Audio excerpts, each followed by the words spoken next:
ভারত বাংলাদেশের, বিশেষ করে ভারত এবং বাংলাদেশের ক্রিকেটের খবর নিয়ে আবারই আপনাদের মধ্যে চলে আসলাম। যদি আমার চ্যানেলে নতুন হয়ে থাকেন, মেহরবানি করবেন সাবস্ক্রাইব করে যাবেন। আর ডেইলি ডেইলি নতুন নতুন খবর পাওয়ার জন্য আমার চ্যানেলটা সাবস্ক্রাইব করে আপনারা রাখবেন। আসেন আমরা আইসিসি সম্পর্কে জানি। আইসিসি বাংলাদেশ বিসিসিকে যে 3টা শর্ত দিয়েছে, আমি এইমাত্র খবর পেলাম যে আপনারা এই 3টা শর্ত মানতে রাজি না। আমি মনে করব ক্রিকেট বহুত বড় একটা গেম, আর আপনাদের দেশের খিলাড়িরাও ভালো খেলছে। এই জন্য আমি মনে করব 3টা শর্ত, আইসিসির যে 3টা শর্ত আছে, এই শর্তগুলা মেনে নিয়ে যদি খেলা সম্ভব হয়। আপনি বলেছেন দাদা যে এটা খেলা সম্ভব হবে না, আর ক্রিকেটের জন্য যে আপনারা ইলেকশনের ডেট পাশিয়ে দিতে পারবেন না, যদি পারা যায়। কারণ ক্রিকেট অন্যতম একটা গেম যেটা অল বিশ্ব দেখে, অল বিশ্ব সাপোর্ট করে, আর অনেকে ভালোবাসে। যদি এই শর্তগুলা মেনে নিয়ে খেলা দেওয়া যায়, তাহলে আমি মনে করব বা আমি আপত্তি করব আপনাদের কাছে বা আপনাদের বিসিসি কাছে, যে আপনাদের বাংলাদেশকে ইলেকশনের সময়ও যদি খেলাটা হয়ে যায় আপনারা খেলতে দিবেন। আর আপনাদের বাংলাদেশের যে ক্রিকেটার যে বোলার আছেন, একদম আপনাদের মানে গণ্যমান্য সিনিয়র্স বোলার মুস্তাফিজকে নিয়ে কেউ রাজনীতি করবেন না, কেউ কূটনীতি করবেন না। কারণ দেখেন, ক্রিকেট নিয়ে আমি মনে করি যেটা আইসিসি হোক, বিসিসি হোক, বা বাংলাদেশ হোক, বা আমাদের ভারত হোক, বা কোনো দেশেরই ক্রিকেটের মধ্যে কোনো রাজনীতি কূটনীতি হতে লাগে না। যদি 3টা শর্ত মেনে নিয়ে যদি খেলা সম্ভব হয়, আমি মনে করব আপনারা খেলার চেষ্টা করুন।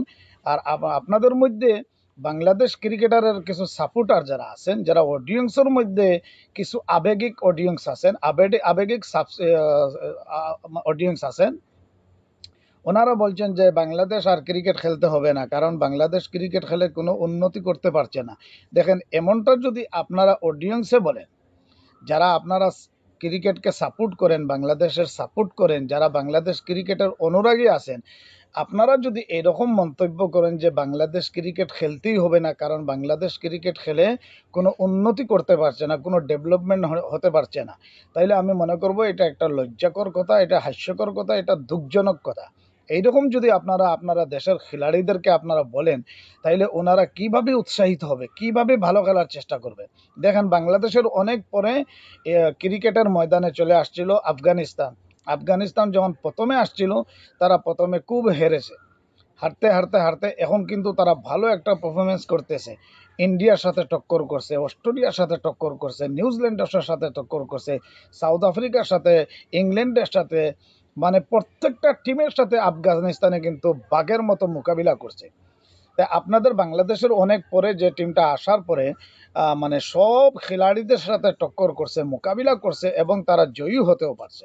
এখন দেখেন, ওয়ার্ল্ডের মাঝে ক্রিকেট টিম অনেক আছে, যেমন অস্ট্রেলিয়া ধরেন, নিউজিল্যান্ড ধরেন, সাউথ আফ্রিকা, শ্রীলঙ্কা ধরেন, ইংল্যান্ড ধরেন, আয়ারল্যান্ড ধরেন, এবং বাংলাদেশ ধরেন, ভারত ধরেন, সাউথ আফ্রিকা ধরেন, নিউজিল্যান্ড ধরেন, মানে সবার সাথে এখন তারা মোকাবিলা করতে সাহস রাখে।